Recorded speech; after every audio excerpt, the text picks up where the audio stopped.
উসমান রাদিয়াল্লাহু তাআলা আনহু হতে বর্ণিত, তিনি যখন কোনো কবরের পাশে দাঁড়াতেন তখন এমন কাঁদতেন যেন তার দাড়ি ভিজে যেতেন।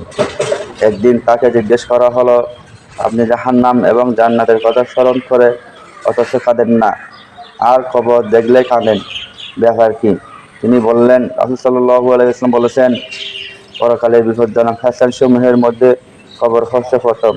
যদি কেউ সেখানে মুক্তি আসসালামু পেয়ে যায় আলাইকুম ওয়া তাহলে রাহমাতুল্লাহি ওয়া তার বারাকাতুহু। পরে সব স্থানগুলো সহজ উসমান হয়ে যাবে। রাদিয়াল্লাহু তাআলা আনহু হতে আর যদি বর্ণিত, কবরে তিনি মুক্তি লাভ যখন করতে কোনো না পারে কবরের পাশে তাহলে দাঁড়াতেন পরে সব তখন স্থানগুলো এমন আরো কঠিন ও কাঁদতেন জটিল হয়ে যাবে। যেন তার দাড়ি অতঃপর ভিজে যেতেন। তিনি বললেন, একদিন নবী করিম তাকে জিজ্ঞেস সাল্লাল্লাহু করা আলাইহি হলো, ওয়াসাল্লাম এটাও আপনি বলছেন জাহান্নাম যে এবং জান্নাতের আমি কথা এমন স্মরণ কোনো করে জঘন্য ও অথচ কাঁদেন ভয়ানক না, আর কবর স্থান দেখলে দেখিনি কাঁদেন, যা ব্যাপার কি? কবরের চেয়ে জঘন্য তিনি ও বললেন, রাসূল সাল্লাল্লাহু আলাইহি ভয়াবহ ওয়াসাল্লাম হতে বলেছেন, হবে।